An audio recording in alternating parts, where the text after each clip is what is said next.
Please subscribe the channel and press bell icon to get notifications of new videos.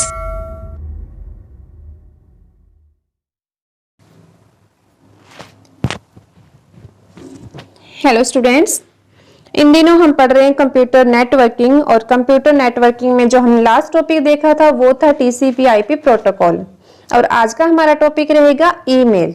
बहुत ही important topic है, exam में भी अच्छे से आता है। ये 4 नंबर में भी आ सकता है, 1 नंबर में फुल फॉर्म भी पूछी जा सकती है।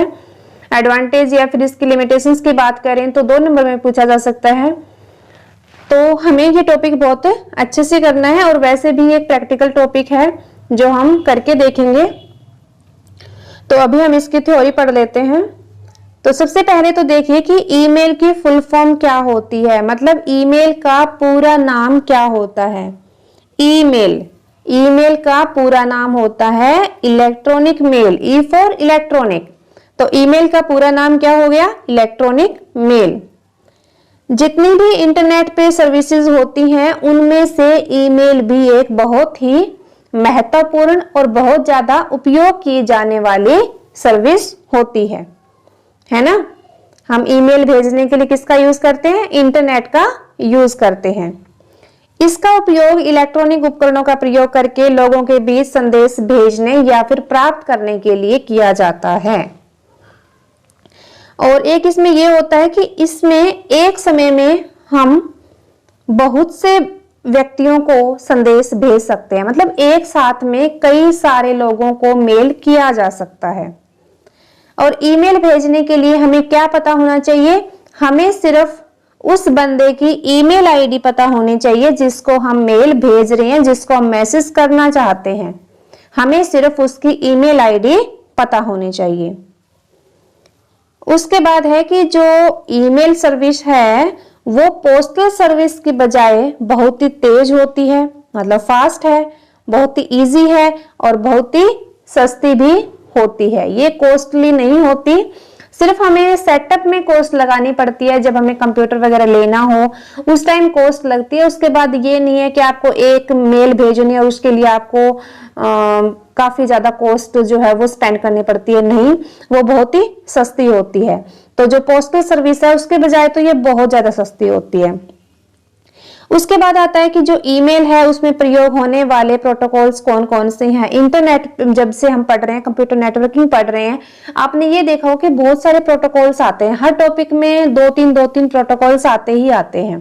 तो आपको क्या करना है? आपको डिटेल नहीं देखनी उनकी, आपको जस्ट उनकी फुल फॉर्म याद कर लेनी है और जरूर याद कर लेनी है, उसको छोड़ना नहीं है।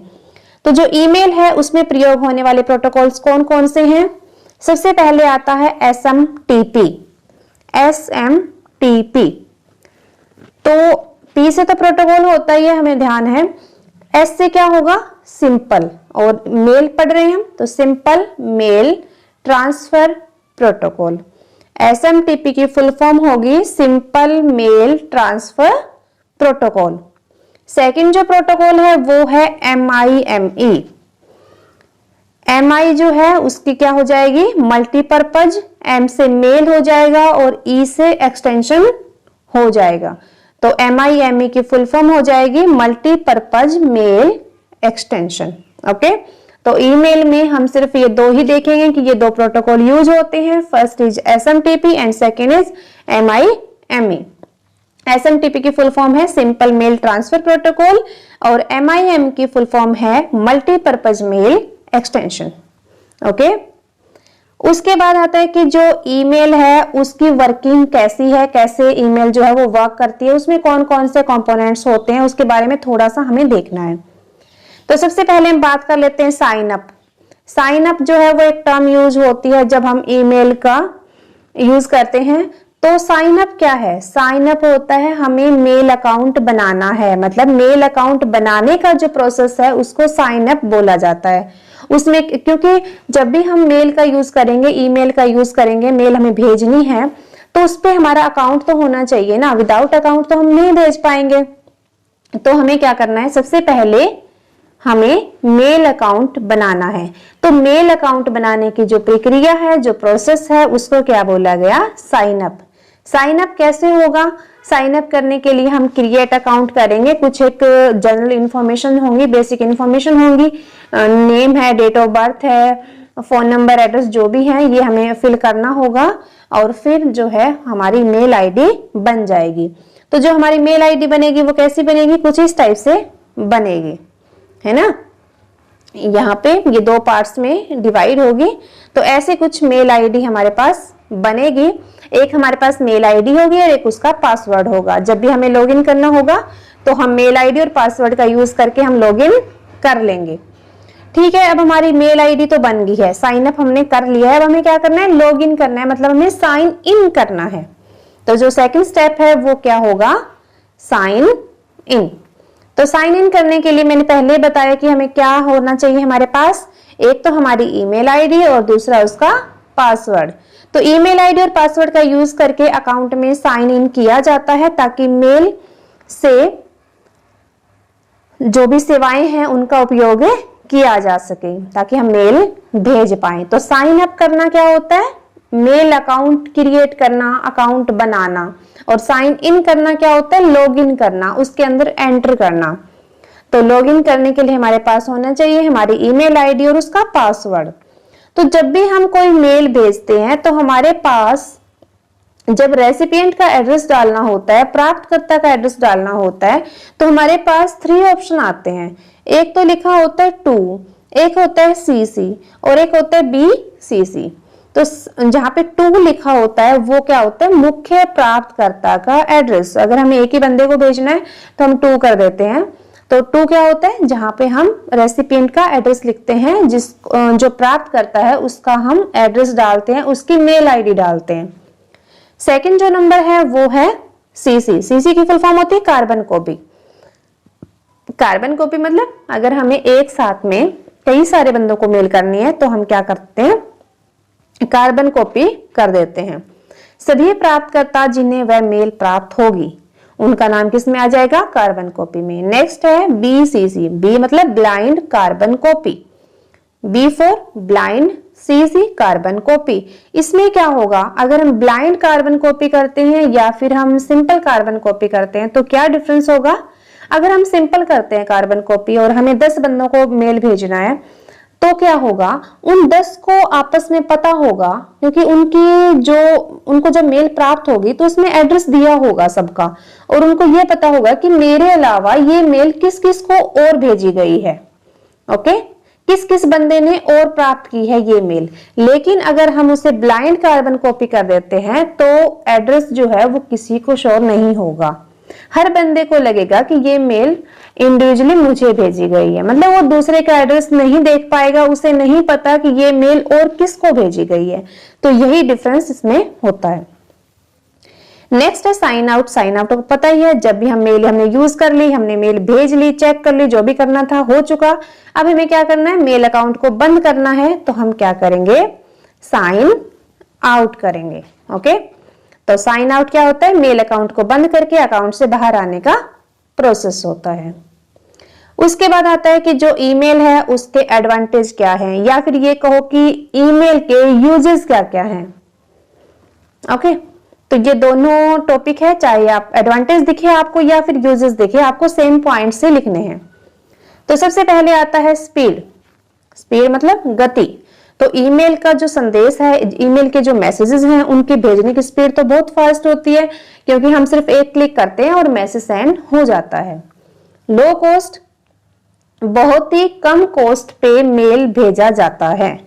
ठीक है, ज्यादा कॉस्ट नहीं लगती, बहुत ही कम खर्च पे मेल भेजा जाता है। इजी टू यूज करना बहुत आसान है, बस हमें थोड़ी सी कंप्यूटर की नॉलेज होनी चाहिए कि कहाँ एड्रेस करना है, कहाँ सब्जेक्ट लिखना है, कहाँ मेल कंपोज करनी है, तो बस ईमेल हो जाती है। मतलब ज्यादा कुछ हमें ना पता हो तो भी हम मेल को सेंड कर सकते हैं या फिर चेक कर सकते हैं।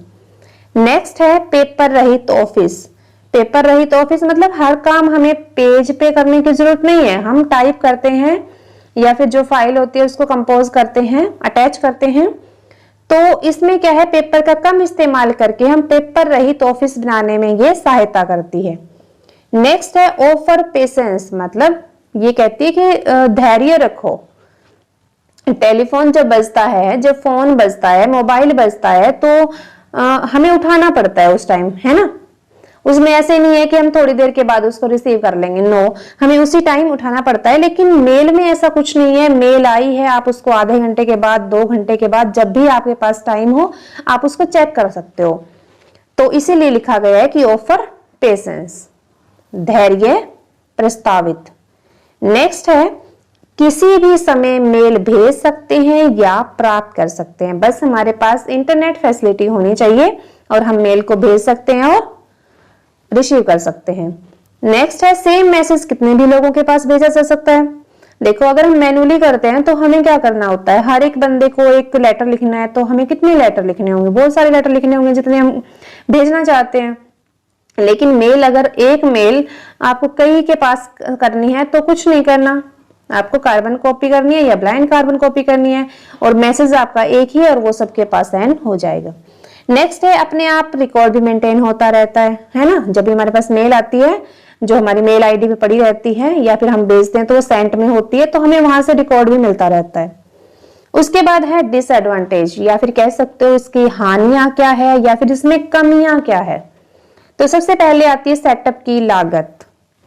तो ईमेल ऐसे तो भेजी नहीं जाएगी, आपके पास कंप्यूटर होना चाहिए, मॉडेम होना चाहिए, फोन होना चाहिए, इंटरनेट कनेक्शन होना चाहिए, है ना, तभी आप मेल भेज पाओगे। तो ये तो हमें लेना होगा ना, सेटअप तो हमें लगाना होगा, तो सेटअप की लागत यहाँ पे लगती है। नेक्स्ट है भावनाहीन, मतलब इमोशनलेस। तो जो ईमेल है उसमें कोई इमोशंस नहीं होते। अगर ये नहीं है कि उसमें आवाज के द्वारा या मुख के जो भाव हैं उनको द्वारा आप मतलब समझा सकते हो कि हाँ मैं ये बात कहना चाह रहा हूँ, है ना, कि मैं बहुत सैड हूं या फिर मैं बहुत हैप्पी हूं। नो, उसमें तो जो टेक्स्ट होगा वो अगला बंदा क्या समझता है उस टेक्स्ट के द्वारा, तो वही आप समझा पाते हो। ऐसा कुछ नहीं है कि उसमें आप इमोशंस भी अपने इंक्लूड कर सकते हो। तो ये क्या है, एक भावनाहीन है। उसके बाद आता है अस्थायी। ईमेल के जरिए जो भेजे गए मैसेज हैं वो स्थायी नहीं होते, उनको बदला जा सकता है। नेक्स्ट आता है दुरुपयोग, मतलब मिसयूज। ईमेल का मिसयूज इंटरनेट पे सबसे बड़ी समस्याओं में से एक है। लोग क्या करते हैं, वायरस वाली फाइल्स भेज के दूसरे के कंप्यूटर तक वायरस को पहुंचा देते हैं ताकि उनकी फाइल्स, उनका कंप्यूटर भी डैमेज हो जाए। उसके बाद है कि जिसके पास ईमेल भेजना है वह भी ईमेल यूजर होना चाहिए, है ना। जिसके पास आप ईमेल भेज रहे हो उस बंदे का भी ईमेल अकाउंट होना चाहिए, तभी तो आप भेज पाओगे, ऐसे तो नहीं भेज पाओगे। तो ये था सारा ईमेल के बारे में। ईमेल क्या होती है, कौन कौन से प्रोटोकॉल्स यूज होते हैं, क्या उसकी वर्किंग होती है, उसके एडवांटेज क्या है और डिसएडवांटेज क्या है। तो इतना आज हमें कर लेना है। नेक्स्ट जो हमारा टॉपिक रहेगा वो रहेगा www, जो हम नेक्स्ट लेक्चर में पढ़ेंगे। आज के लिए इतना ही, मिलते हैं नेक्स्ट लेक्चर में।